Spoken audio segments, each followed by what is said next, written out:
Hey guys, welcome to Charcoal King. Hey, today, super easy video. I think you guys are gonna like it. Blackened steak, and we're gonna roast some garlic, make a blue cheese cream sauce. You guys stay tuned.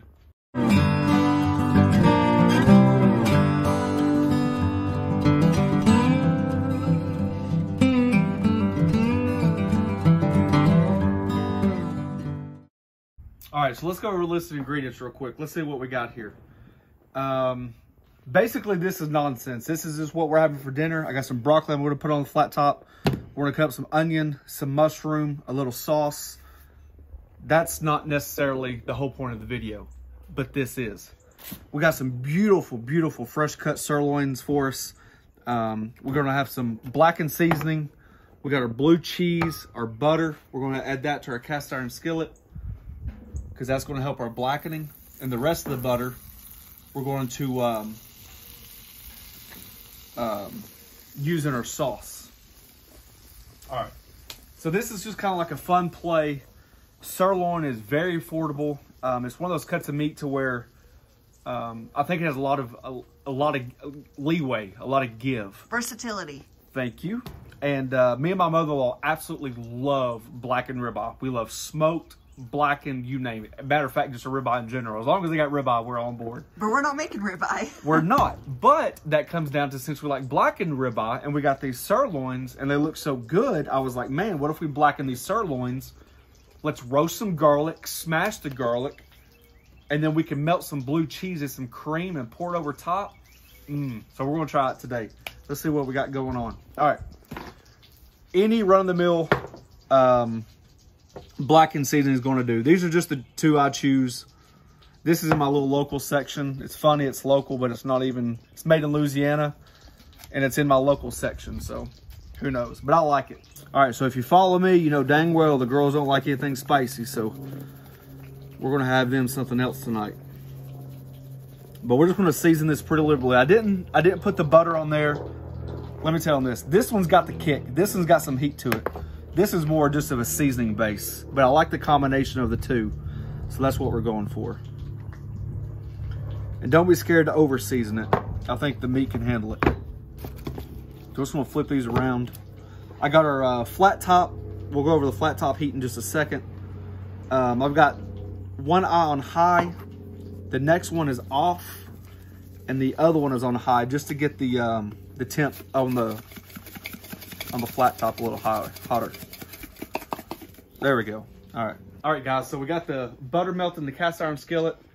As you can tell, our let's see what we got here. Our flat top's screaming hot right now. It's about 435 and about 411. All right, I've got this one on high, this one off, this one on high, and this one off. The point is, we're gonna be sauteing the vegetables here, but I still want that hot spot to really create that blackened crust for the sirloin. I want that deep, deep blackened crust. So while that's still getting hot, let's go back over here. Like I said, this has nothing to do with the video, but I will show you guys how we like our mushrooms. All right, same thing with onion. We're just going to come in here and cut in about thirds, quarters, and just about right in half.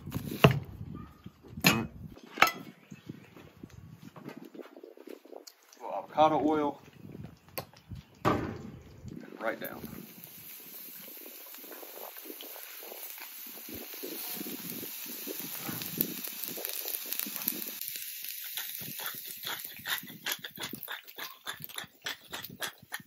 I don't know if you can ever have a vegetable without S&P.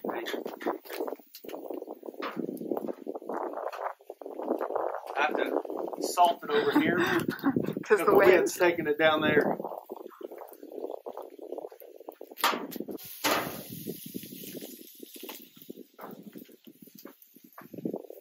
You guys know since I've been on my losing weight fiasco, no potatoes or anything like that for me, just boring vegetables. Same thing, little S&P, keep it simple, because I just think that the blue cheese, the roasted garlic, the butter and the cream is just going to have so much flavor. I don't want to try to overpower it with any of the vegetables, so we're just going to go simple. Salt, pepper, and leave it like that. Let's start making the cream sauce. The reason why I'm doing everything first is because I'm trying to time it so when our steaks are ready, we're ready. And I have a feeling these steaks are going to cook fast. So here's our roasted garlic. If you guys want to check out that video, watch this. All right, whole head of garlic. All I'm going to do is just cut it about. You just want to open enough to open the clove up. So not 3/4, not half, but maybe, I don't know, what is it, 7/8? Just enough to get a flat, open surface. You see that? So most of your cloves are already opened. So turn it to the side. Can you see that? Turn it to the side more. That side? There you go. All right.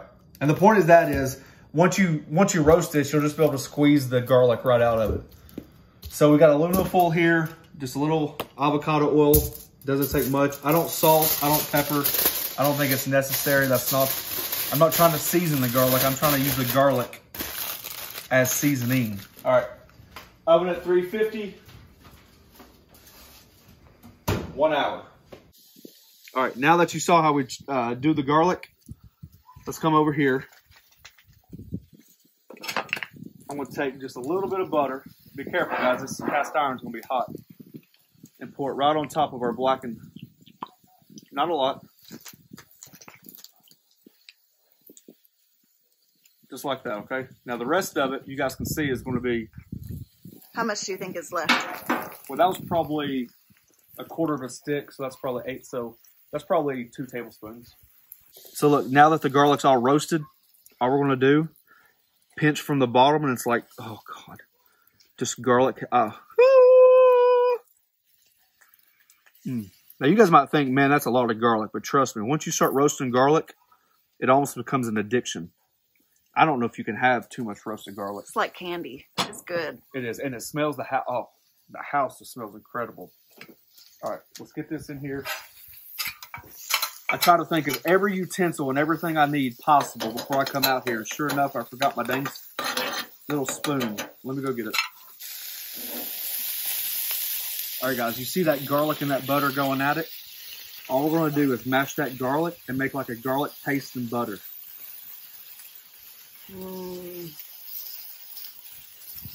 Smells so good. I hope so. All right. We're going to add about 1/4. Probably depends on how much steak you have, but let's say 1/4 to 1/2 cup of cream. Then we're coming here with this blue cheese. Now, this is my favorite blue cheese of all time. I'm not even a blue cheese fan. I like it, but this is more of a, what's it called? Black River Blue. Black River Blue. It's soft. It's not real pungent like a gorgonzola. And obviously, blue cheese is just like every other thing. It's to, whatever you like. But this is a good way to soften the cheese and just add a little bit more flavor for those sirloins. So I'm going to add, I don't know how much you think that was, 1/4 cup? Probably. Probably about 1/4 cup. And then, we don't want to overcook this cream because it can get away from you boiling over. So what we're going to do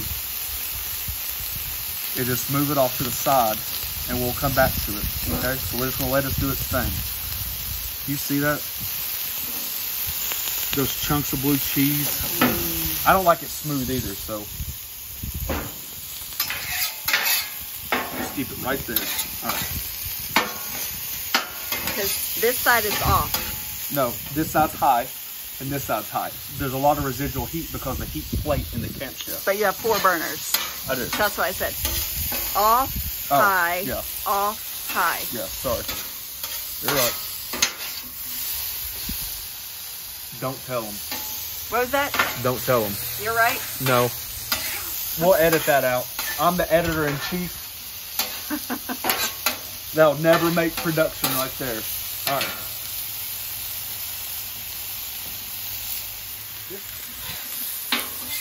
All right, I just want to move these vegetables over so they can keep cooking. And then we're going to get to those as soon as our steaks are done. That way it gives you a... Here's a tip. If I could ever give a tip about resting meat. About what? About resting meat. I've always found like you can find something to do while your meat is resting, then it allows the time to pass by more quickly instead of getting impatient and cutting right into it. So you always got to find that one thing. So to me, it's finishing a vegetable you know, whatever the point is, that's not the point. The point is, it's really important to let your meat rest, and you got to be patient doing it. So, therefore,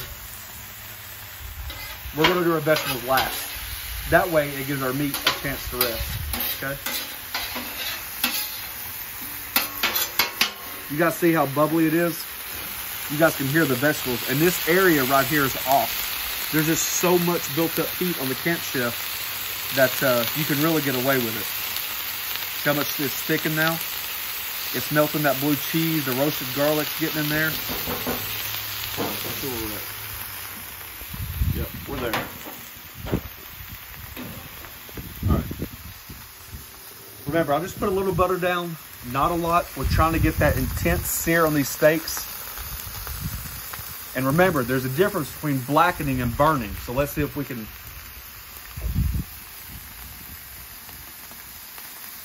get the two.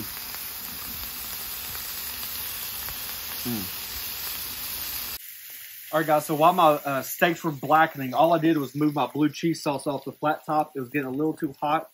I don't need it to reduce that much. So just to show you real quick, this is what we're talking about. All that blue cheese just starts melting. The cream starts thickening up. And obviously, once it cools, it's going to thicken up a little bit. And I like to keep it a little bit chunky too. So that's what we got so far.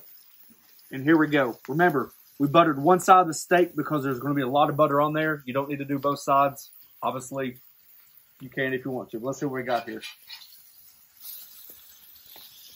Oh, yeah. You see that crust? Ooh. Look at those. Oh, yeah. That's it right there. That's it right there. All right, guys. So we're going to be focused on these steaks right here. Now, I do want to point out, for some reason, when you're cooking steaks on a flat top or something like that, I think just all around the residual heat, for me, seems to get a lot hotter than a grill. I know what you're thinking. The grill can get 600-700 degrees. I understand that. The heat's further away. I understand that. But for some reason on a flat top, it seems like it takes a lot faster to cook than it would on a normal grill. And I want you to check it at different spots. Now, I'm not a perfectionist on the flat top. I love to cook on it. But don't be scared to use an instant read thermometer or something like that to show you what you got going on. And I'm going to pull it at about 120. Because I want them to rest. And you guys can see that just because you poke them in one spot. I'm trying to get, it's hard to tell. See, look, that's 105, 104. Oh. And then over here is probably a little bit hotter. You see that? So to err on the side of caution, I'm going to go and pull this one off. Because I'd much rather have my steak undercooked than overcooked. That's a choice for you guys. All right, they're close. That's just got a fat part on it.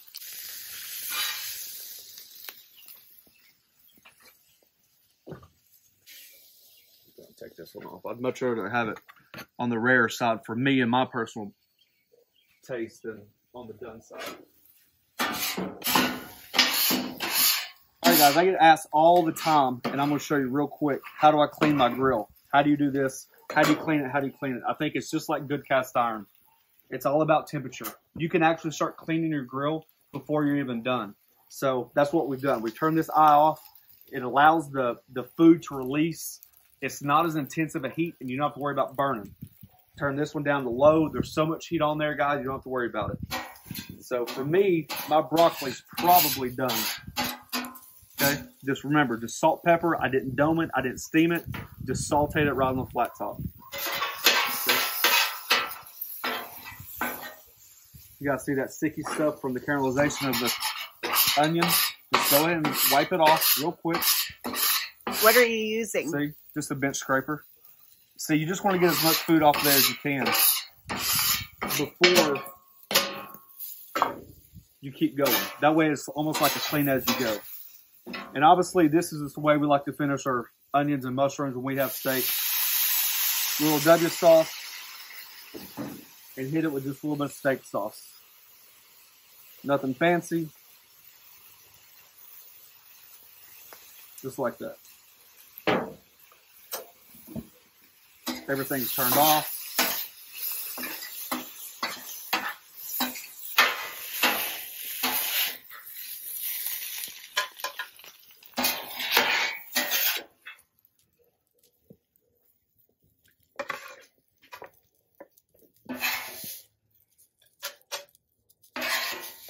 Ooh, I love that crispy broccoli.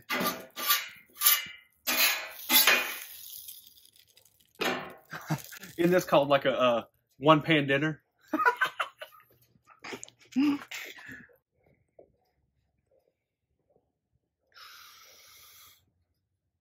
It's bite time. All right, let's cut into these, see what we got here. Stack these two over. I think they've rested enough. What do you think? Yep.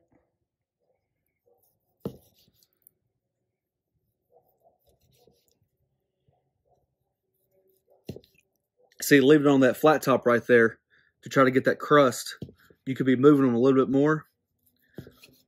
It'll stop your steak from getting done on the outside, but trying to get that crust, you got to do one or the other. Flip it often.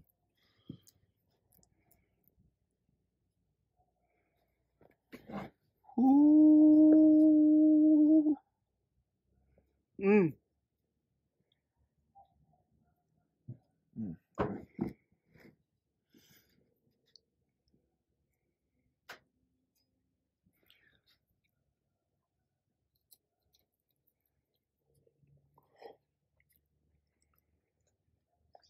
Damn, that's a home run.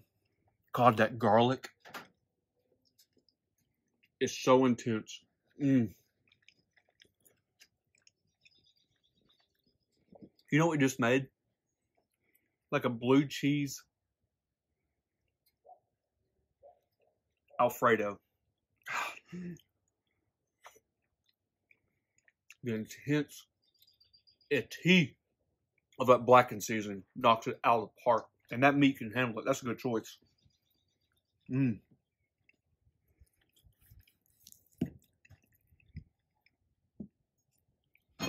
Mm. Golly. All right, guys. Thanks for watching. Don't forget to press that subscribe button. Pound that notification button. Share it with your friends. And do something fun on the flat top. You never know. It could come out as good as this. Mm. God, it's so juicy.